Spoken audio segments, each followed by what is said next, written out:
Maka pada tahun ke-9 dari pemerintahannya, dalam bulan yang ke-10, pada tanggal 10 bulan itu, datanglah Nebukadnezar, Raja Babel, dengan segala tentaranya menyerang Yerusalem.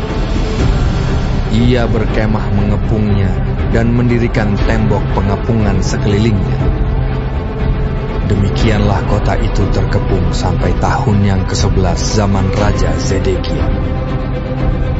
Pada tanggal 9 bulan yang keempat, ketika kelaparan sudah merajalela di kota itu, dan tidak ada lagi makanan pada rakyat negeri itu, maka dibelah oranglah tembok kota itu, dan semua tentara melarikan diri malam-malam melalui pintu gerbang antara kedua tembok yang ada di dekat Taman Raja, sekalipun orang Kasdim mengepung kota itu sekeliling.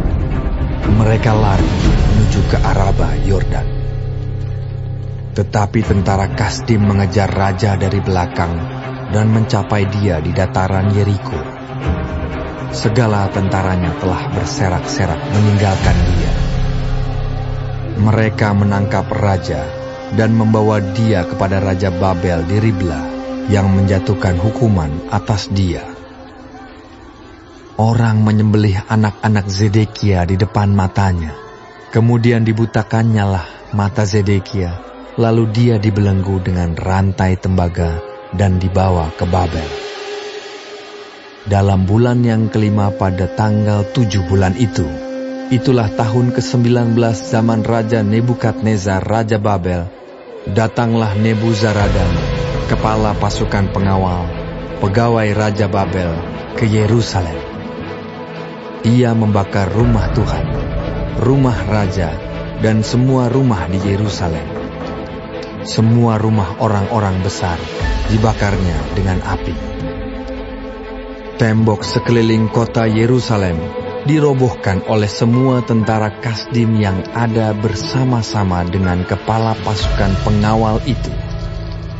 Sisa-sisa rakyat yang masih tinggal di kota itu dan para pembelot yang menyeberang ke pihak Raja Babel dan sisa-sisa kalayak ramai diangkut ke dalam pembuangan oleh Nebuzaradan, kepala pasukan pengawal itu.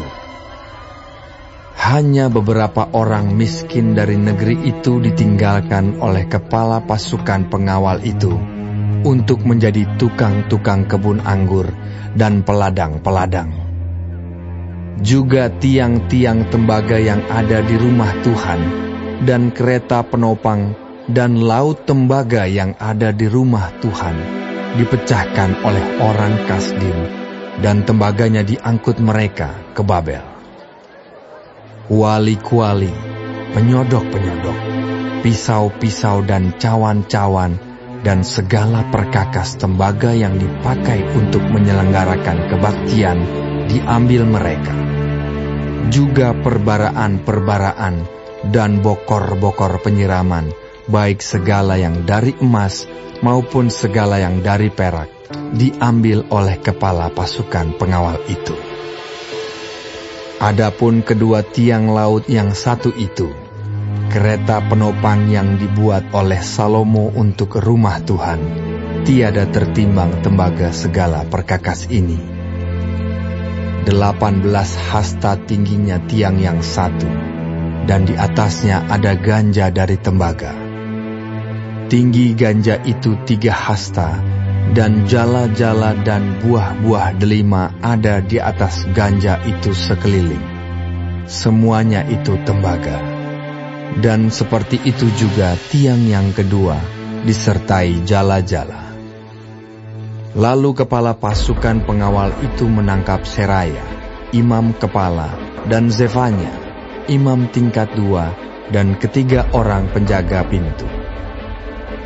Dari kota itu ditangkapnya seorang pegawai istana yang diangkat mengepalai tentara, dan 5 orang pelayan pribadi raja yang terdapat di kota itu, dan panitera panglima tentara yang mengerahkan rakyat negeri menjadi tentara, dan 60 orang dari rakyat negeri yang terdapat di kota itu. Nebuzaradan, kepala pasukan pengawal, menangkap mereka dan membawa mereka kepada Raja Babel di Ribla. Lalu Raja Babel menyuruh membunuh mereka di Ribla, di tanah Hamat. Demikianlah orang Yehuda diangkut ke dalam pembuangan dari tanahnya. Tentang rakyat yang masih tinggal di tanah Yehuda, yang ditinggalkan oleh Nebukadnezar, Raja Babel, diangkatnyalah atas mereka Gedalia bin Ahikam bin Safan. Ketika semua panglima tentara dengan orang-orangnya mendengar bahwa Raja Babel telah mengangkat Gedalia, maka pergilah mereka kepada Gedalia ke Mispa, yaitu Ismael bin Netanya, Yohanan bin Kareah, Seraya bin Tanhumet, orang Netofa itu, dan Yaazania, anak seorang Maakah, bersama dengan anak buahnya. Lalu bersumpahlah Gedalia kepada mereka, dan anak buah mereka, katanya kepada mereka, "Janganlah kamu takut terhadap pegawai-pegawai orang Kasdim itu. Tinggallah di negeri ini, dan takluklah kepada Raja Babel, maka keadaanmu akan menjadi baik."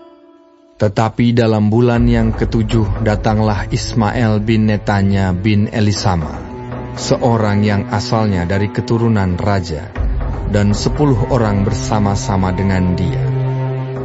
Mereka membunuh Gedalia dan orang-orang Yehuda dan orang-orang Kasdim yang ada bersama-sama dengan dia di Mispa. Maka bangkitlah seluruh rakyat, dari yang kecil sampai yang besar, serta panglima-panglima tentara, lalu larilah mereka ke Mesir, sebab mereka takut terhadap orang Kasdim itu.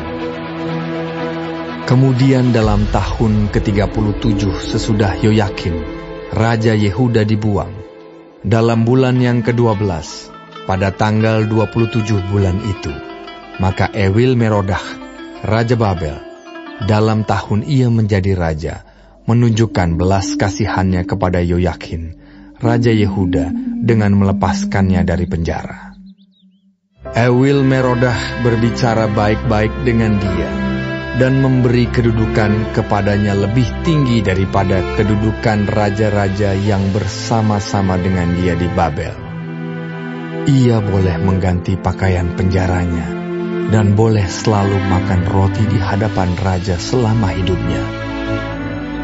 Dan tentang belanjanya, raja selalu memberikannya kepadanya, sekadar yang perlu tiap-tiap hari selama hidupnya.